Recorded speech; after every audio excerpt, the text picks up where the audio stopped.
El capítulo 12 del libro de Nehemías constituye la culminación de un largo proceso de restauración.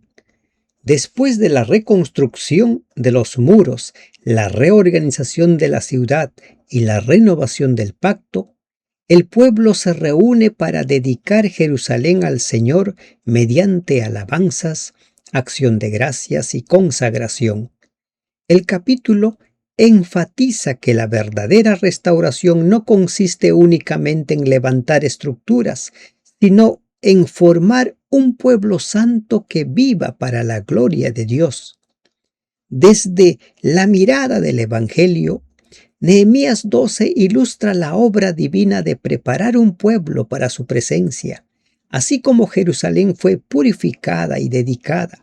Antes de ser habitada con seguridad, Dios está preparando hoy un pueblo para el encuentro con Cristo en su segunda venida.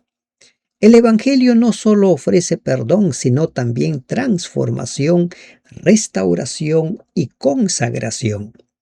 La dedicación del muro señala hacia una realidad mayor, la preparación de los redimidos para habitar en la nueva Jerusalén, donde Dios morará para siempre con su pueblo. La obra del Espíritu Santo se percibe a lo largo del capítulo, aunque no se le mencione explícitamente. Él es quien preserva la memoria de los fieles, produce la purificación necesaria para la adoración, inspira la alabanza y el gozo santo, mueve al pueblo a sostener la obra de Dios con fidelidad y generosidad. El gozo que llenó Jerusalén no fue meramente humano, fue el resultado de la acción divina en los corazones.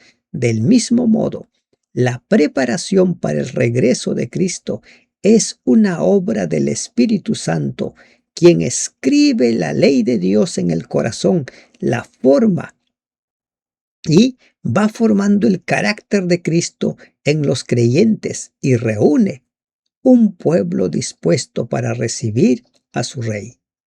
Dios restaura, purifica, consagra a su pueblo mediante el poder del Espíritu Santo, preparándolo para vivir en su presencia ahora y para participar finalmente de la gloria en la nueva Jerusalén.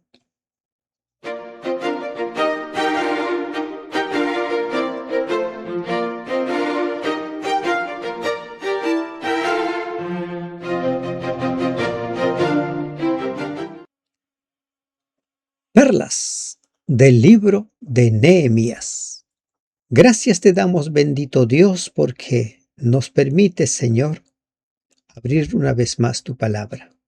Y hoy, al disponernos a estudiar el capítulo 12 del libro de Nehemías, suplicamos tu presencia, suplicamos que tú seas nuestro Maestro. En el nombre de Jesús te lo rogamos. Amén.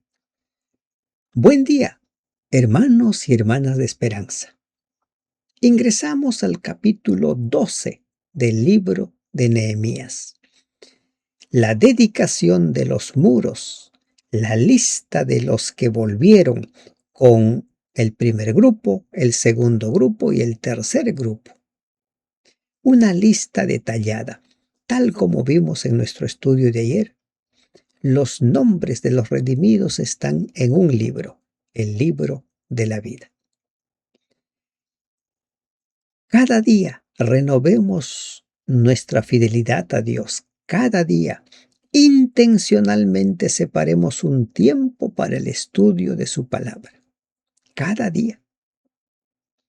Continúe compartiendo. Escriba ahí en la sección de los comentarios sus preguntas, sus sugerencias, sus dudas o sus pedidos. Estamos juntos preparándonos para el encuentro con nuestro Señor. No olvide hacer un clic en el pulgar hacia arriba. Me gusta. A mayor cantidad de me gusta, podemos llegar a más personas. Y el propósito es eso. Llegar a las personas para que entiendan que se puede estudiar la Biblia bajo dos principios elementales. La Biblia no se contradice. La Biblia se interpreta a sí misma. ¿Cuál es el objetivo general de este capítulo? Comprender que la restauración realizada por Dios tiene como propósito formar un pueblo consagrado, gozoso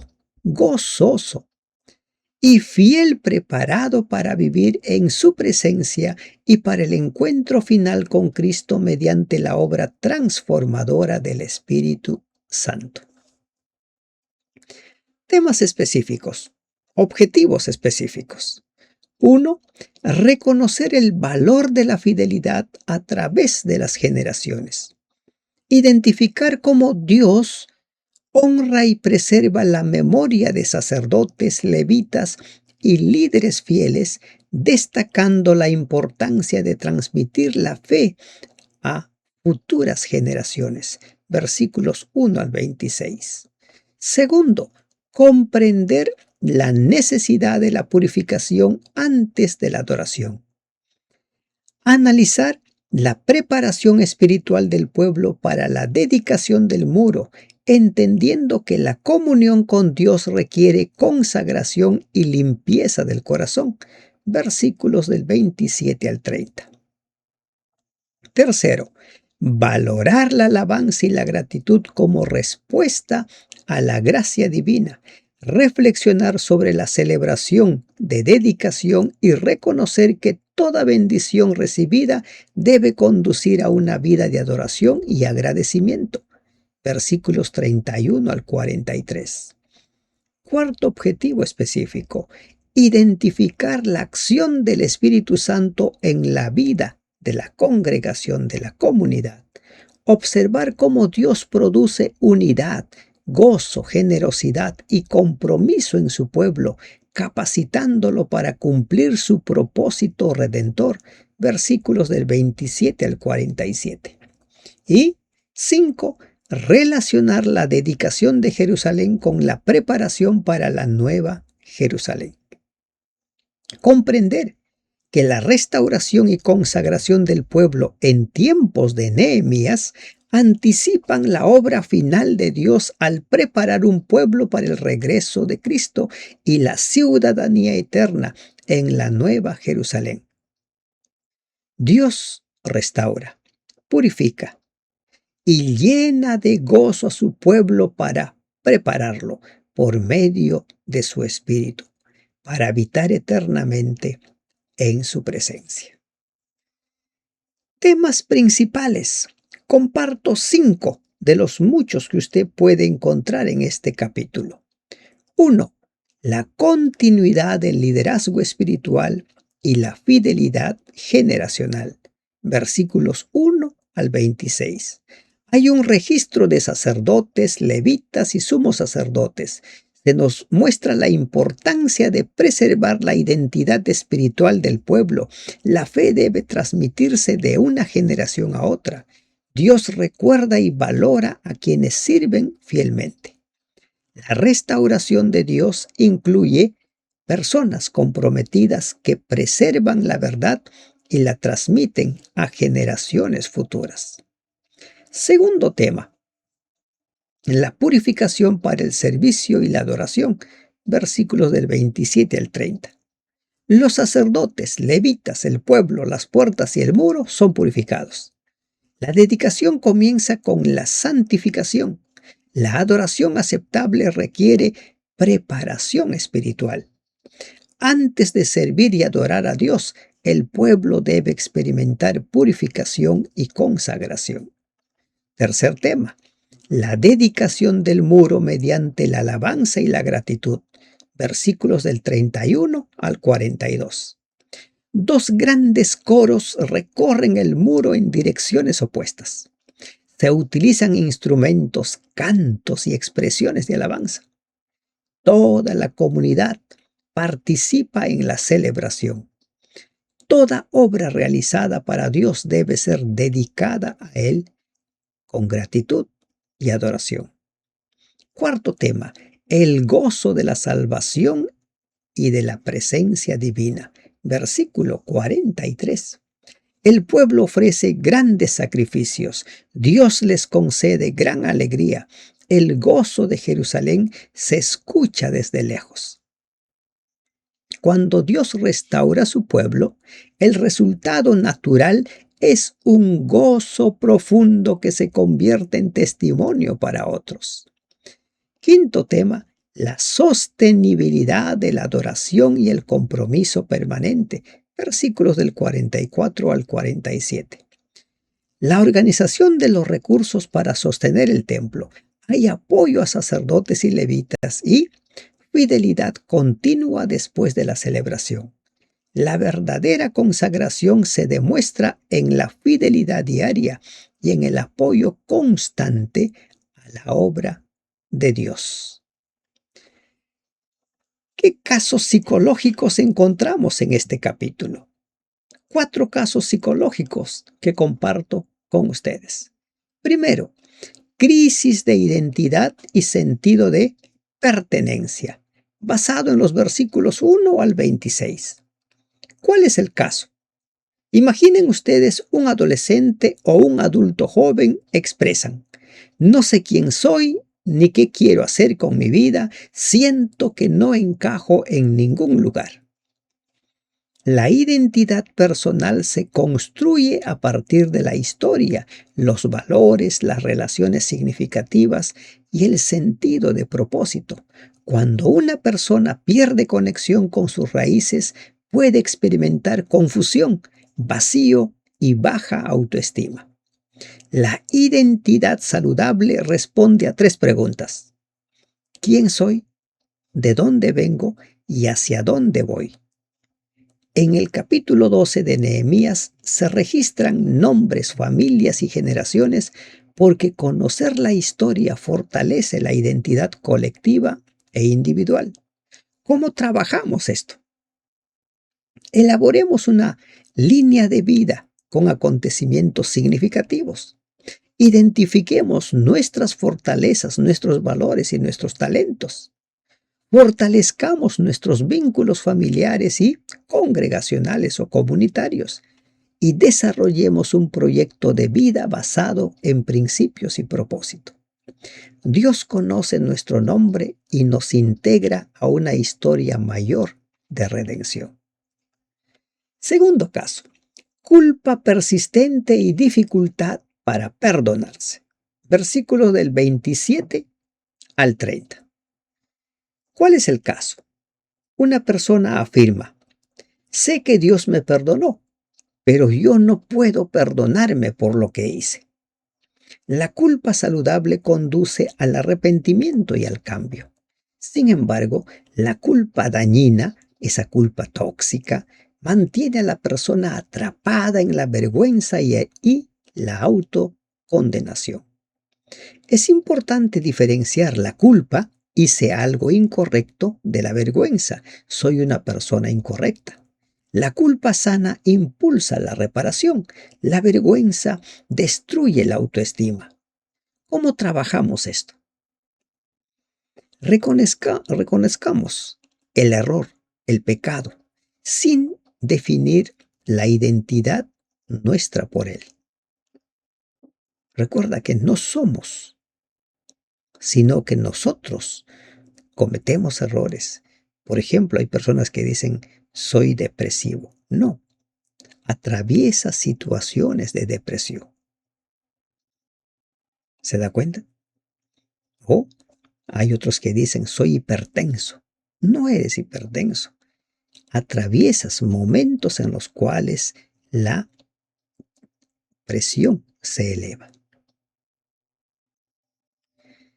Reparemos el daño cuando sea posible. Practiquemos la autocompasión responsable y reemplacemos pensamientos de condenación por pensamientos basados en la realidad. Recuerde quién somos. Somos hijos de Dios. Y Dios nos da siempre segundas oportunidades.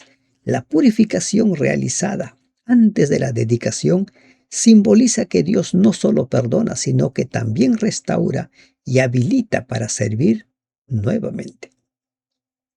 Tercer caso, pérdida de la capacidad de disfrutar y experimentar alegría. Versículo 43. ¿Cuál es el caso acá? Una persona comenta: tengo motivos para estar agradecido, pero no siento alegría por nada. El estrés crónico, el agotamiento emocional y algunos cuadros depresivos reducen la capacidad de experimentar placer y satisfacción.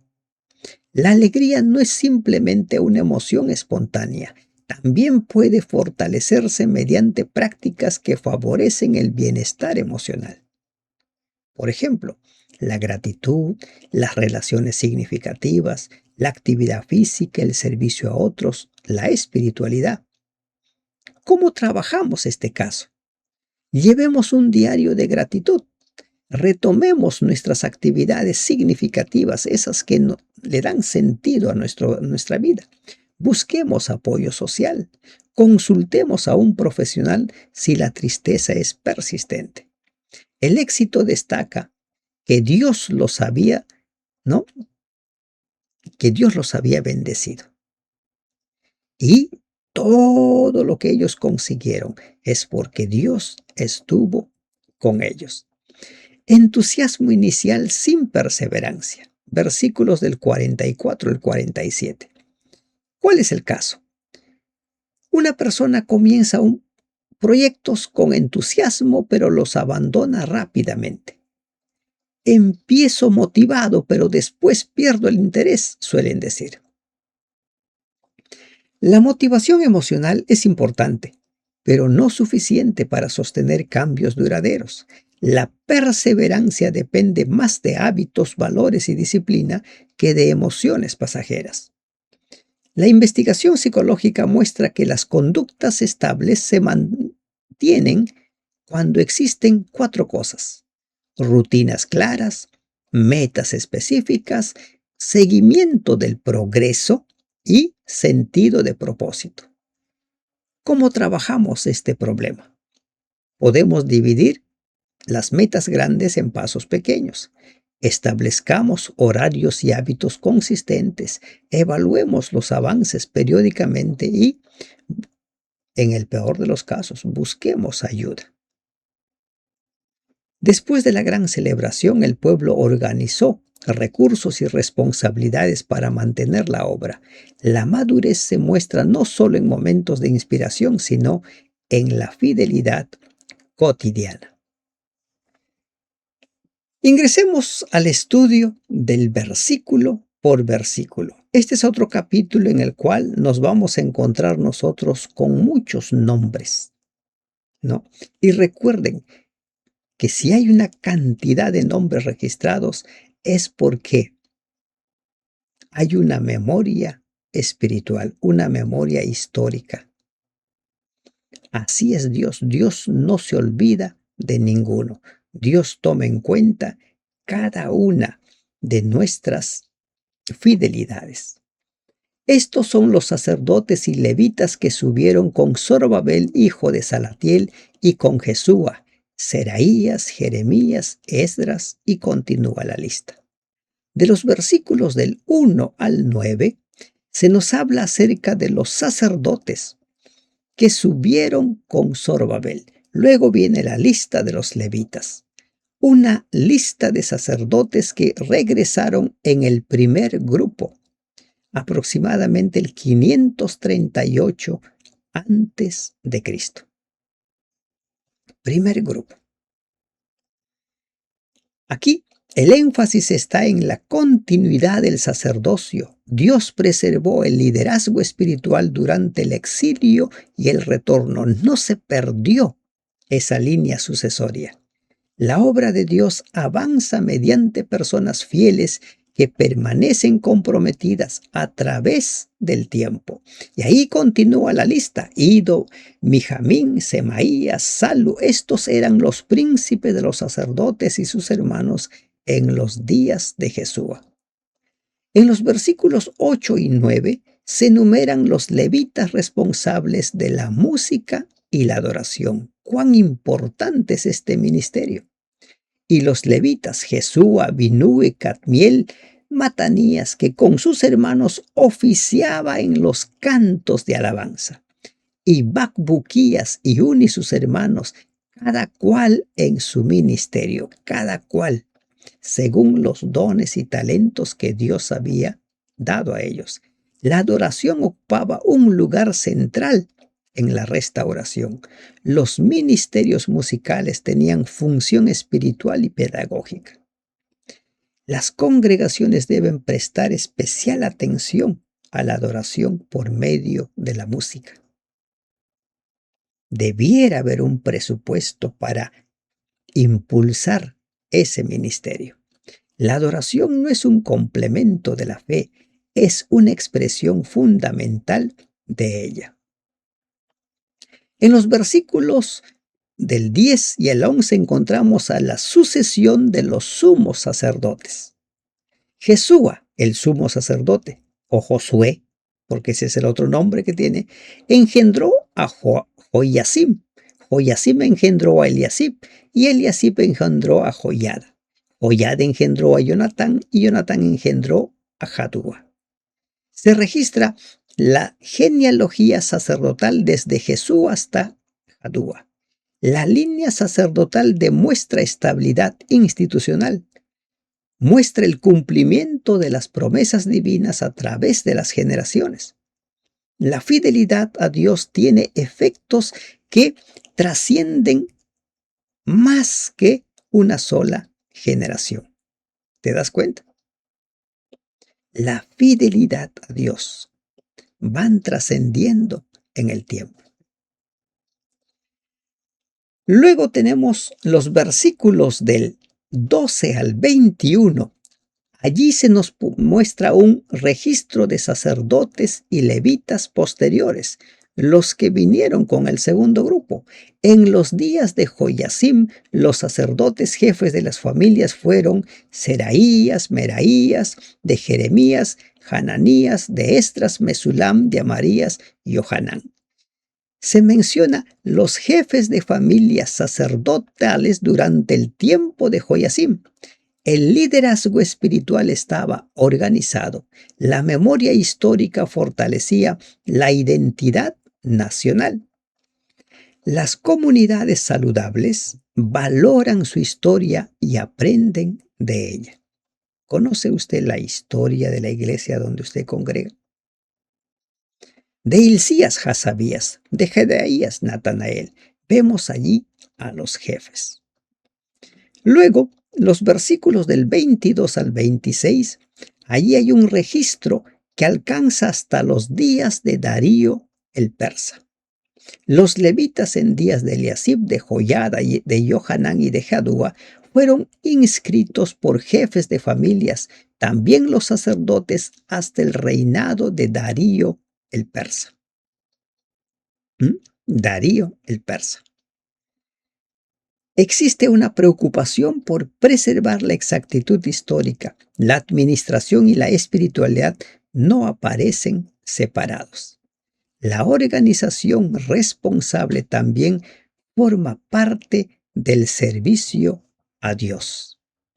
Los hijos de Leví, jefes de las familias, fueron inscritos en el libro de las crónicas hasta los días de Johanán, hijo de Eliasib. Los principales de los levitas, tenemos ahí la larga lista: Jasabías, Serebías, Jesúa y sus hermanos delante de ellos. Aquí tenemos una vez más la mención de los que forman parte del ministerio de adoración por medio de la música, para alabar y dar gracias conforme al estatuto de David, varón de Dios, guardando su turno. Matanías, Bacbuquías. Continúa la lista. Y en este versículo 25 también encontramos a los guardas. Eran porteros para la guardia de las entradas de las puertas. ¿Se ha dado cuenta usted que hay ministerios que hoy en día no existen? ¿No? Y son ministerios relacionados con el servicio, con el cuidado, como el de los porteros. Estos fueron en los días de Joiacim, hijo de Jesúa, hijo de Josadac, en los días del gobernador Nehemías y del sacerdote Esdras, escriba. De los versículos del 27 hasta el 30, encontramos la preparación para la dedicación. ¿La dedicación de qué? De los muros. Los levitas son convocados para la dedicación del muro. Dice el versículo 27, Para la dedicación del muro de Jerusalén buscaron a los levitas de todos los lugares para traerlos a Jerusalén, para hacer la dedicación y la fiesta con alabanzas y con cánticos, con címbalos, salterios y cítaras. La dedicación de los muros de la ciudad sería un gran acontecimiento y la alabanza no podía faltar. La dedicación transforma una construcción en un símbolo de consagración. El énfasis no está en el muro, sino en Dios. Toda bendición recibida debe ser dedicada al Señor. Y fueron reunidos los hijos de los cantores, así de la región alrededor de Jerusalén como de las aldeas de los netofatitas. Se va reuniendo a todos los cantores porque sería un gran día. Los cantores son reunidos desde diversas aldeas. La adoración reúne al pueblo alrededor de un propósito común. Y de la casa de Gilgal y de los campos de Geba y de Asmavet, porque los cantores se habían edificado aldeas alrededor de ellas. Se mencionan lugares de residencia de los músicos que estaban fuera de Jerusalén. Recuerden que en los tiempos de David, los músicos estaban dentro de la ciudad de Jerusalén. Dios utiliza personas comunes para realizar tareas extraordinarias. Y se purificaron los sacerdotes y los levitas, y purificaron al pueblo y las puertas y el muro. Sacerdotes y levitas se purifican a sí mismos, y al mismo tiempo se purifica el pueblo y el muro. La purificación, esta perla hay que tenerlo muy presente, precede a la adoración. No te puedes presentar a adorar a Dios sin haberte purificado, sin haber confesado tus pecados. Miren, leemos nosotros en Isaías capítulo 1, versículo 18, un pasaje muy conocido, ¿verdad? Recuerden lo que nos dice el versículo 1:18. Venid luego, dice Jehová, y estemos a cuenta. Si vuestros pecados fueren como la grana, como la nieve serán emblanquecidos. Si fueren rojos como el carmesí, vendrán a ser como blanca lana. La purificación precede a la adoración. Antes de servir a Dios debemos permitir que Él examine nuestro corazón. Hay pecados que confesar. Confesemos. Pero no podemos presentarnos delante de Dios sin haber hecho cuentas con Él, como dice Isaías 1:18. El libro de Levítico, cuando estudiamos en su momento, nos muestra el camino de la purificación, el camino de la santificación, nos muestra los pasos que debemos dar antes de presentarnos ante Dios. De los versículos del 31 al 42, ahora se nos presenta la procesión de los dos coros. Nehemías organizó a los líderes religiosos, civiles, políticos y al pueblo mismo en dos grupos. La procesión de los coros. Nehemías organiza dos grandes coros que recorren el muro en direcciones opuestas. Dice, luego hice subir a los príncipes de Judá sobre el muro y puse dos coros grandes que fueron en procesión, el uno a la derecha sobre el muro hacia la puerta del muladar. E iba tras de ellos Osaías con la mitad de los príncipes de Judá. Y ahí tienen toda la lista del primer grupo. Y esto simboliza la unidad, la gratitud y la celebración. Toda la ciudad queda rodeada de alabanza. Y de los hijos de los sacerdotes iban con trompetas, Zacarías, hijo de Jonatán, sigue la lista, y de sus hermanos Semaías, Azarael, y continúa la lista. Con los instrumentos musicales de David, varón de Dios, y el escriba Esdras delante de ellos. El primer grupo, presidido por Esdras. Las victorias espirituales deben celebrarse públicamente para fortalecer la fe colectiva. Y a la puerta de la fuente enfrente de ellos subieron por las gradas de la ciudad de David por la subida del muro desde la casa de David hasta la puerta de las aguas al oriente. Fue un día realmente muy especial. Fue un día de adoración especial hasta lo sumo. Un gran acontecimiento, lo de la dedicación de los muros. El segundo coro avanza por el lado opuesto. El segundo coro iba del lado opuesto y yo en pos de él. ¿Quién encabezaba este segundo grupo? Ananías. ¿Quién al primer grupo? El sacerdote Esdras. Desde la torre de los hornos hasta el muro ancho, y desde la puerta de Efraín hasta la puerta vieja, y a la puerta del pescado, y la torre de Hananeel, y la torre de Jamea, hasta la puerta de las ovejas. Los dos grupos finalmente, estos grupos convergen en el templo. Aunque los creyentes tengan diferentes funciones, todos avanzan hacia el mismo propósito. Los versículos del 40 al 42, allí se nos habla de cómo es que los coros llegan al templo y continúan cantando.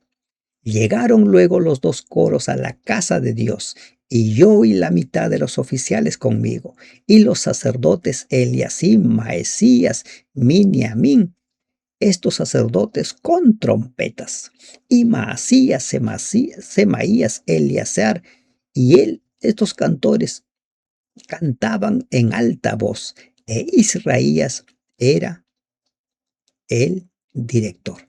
Siempre se va a necesitar un director de coro. El punto culminante de la restauración no es el muro, sino la adoración. Y para la adoración previamente se purificaron. Toda obra de Dios debe conducirnos a una relación más profunda con Él.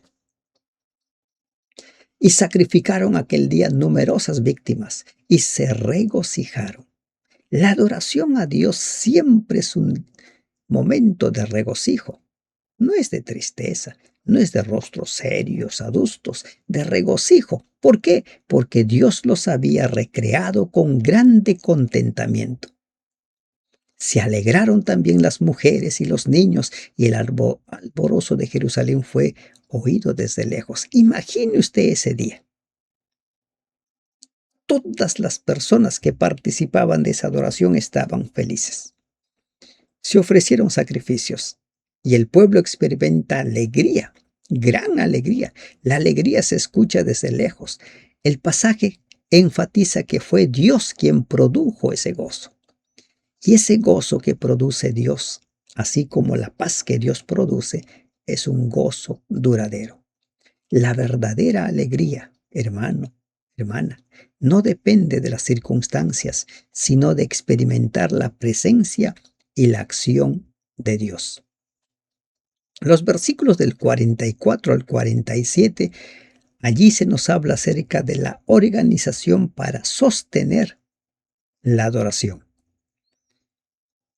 En aquel día fueron puestos varones sobre las cámaras de los tesoros, de las ofrendas, de las primicias y de los diezmos, para recoger en ellas, de los ejidos de las ciudades, las porciones legales para los sacerdotes y levitas, porque era grande el gozo de Judá con respecto a los sacerdotes y levitas que servían.